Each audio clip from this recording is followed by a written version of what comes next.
my name is Gabby and welcome back to my channel, or if you're new here, then welcome to my channel, and today's video is going to be my spoiler-free review for A Scatter of Light by Malinda Lo. The content warnings for this book will be linked down below in the description, along with some LGBTQ+ resources, and with that, let's go ahead and get into it.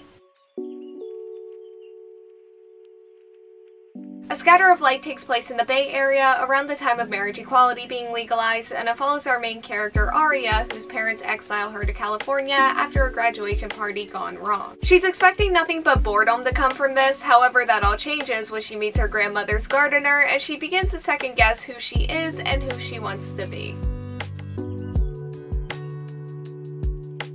So this book right here is technically a companion novel to Last Night at the Telegraph Club by Malinda Lo, so I want to start this review off by talking about my overall feelings for this book. And by feelings, I mean feeling because it is mostly just love. So going into A Scatter of Light, I really expected to love it as well because of that, and well, yes, but also it's slightly more complicated than that. And I feel like the best example of that is to just go ahead and start talking about the characters because their flaws are right in the spotlight for this story. Things are incredibly messy, and they're supposed to be, which is what I think is so interesting about this story. Like, these are characters who don't always make the morally correct decisions. As for our main character, Aria, I honestly didn't get a ton of personality from her. She kind of felt a little bit flat, a little bit inconsistent, but I did really appreciate her journey of self-discovery, which we'll talk a little bit more about later on in this video, and I do just have like some conflicting feelings about her overall. Now, as for Steph,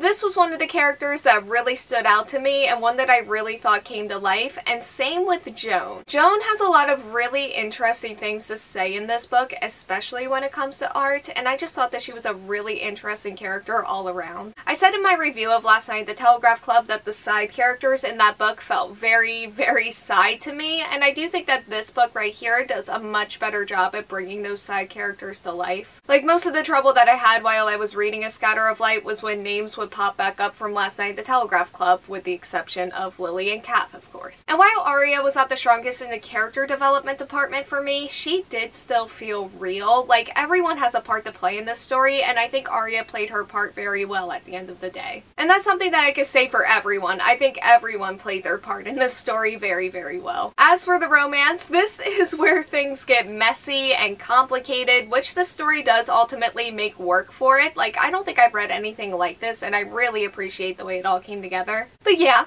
it's messy, but there were some really beautiful scenes in here though, and that is all really thanks to Malinda Lo's writing. This author really just knows how to create such a beautiful atmosphere and just really beautiful pockets of time, and also really beautiful sapphic love scenes. That being said, there was a lot of writing about astronomy and science that I really thought that I would like more than I ended up liking. It kind of reminded me of Honey Girl by Morgan Rogers, where I knew I was supposed to be like reading more into what this character is saying and like trying to find a deeper meaning into it and how it relates to the story, and I just couldn't find it in me. At least most of the time. Sometimes I did, but not always. But it was the writing and the conversation about art that I really think is going to stick with me the most here. And there were just so many incredible lines and moments throughout this entire book, which I knew was coming from Last Night at the Telegraph Club, but I like that we're 2 for 2. As for the story, it was very romance-based, but we also got to really dive into Aria's life as she tried to figure herself out. And again, the romance, very messy, very complex, and it wasn't until the end of the book that I really got a full picture of what was going on, and once I got that full picture, I was good. I just wish I understood their dynamic more before we got there. And Aria's story was unfortunately kind of hit or miss for me. When it hit, it really hit, but when it didn't, I was kind of left in a more neutral territory that I had to dig myself back out of. That being said, I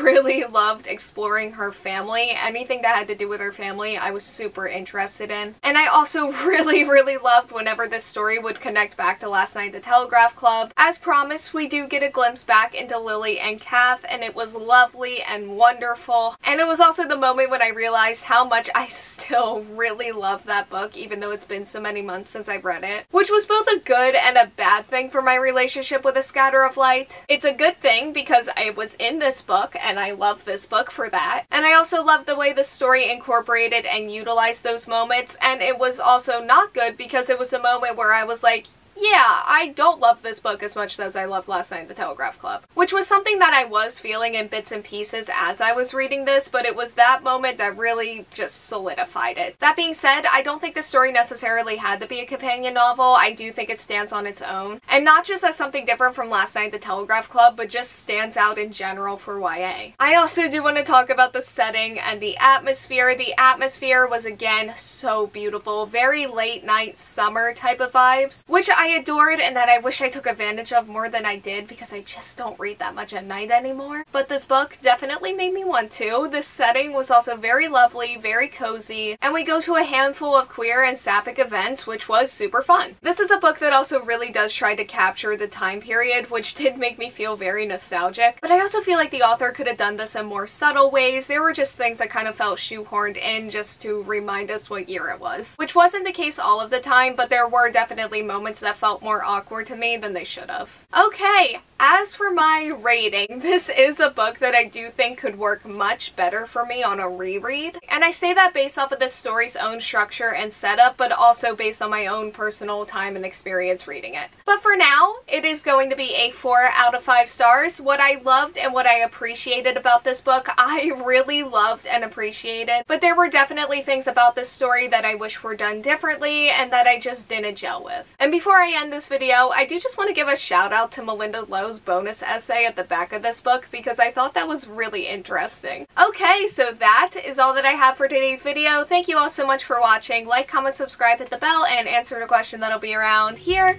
if you want to do that, and hopefully I will see you here next time. Bye!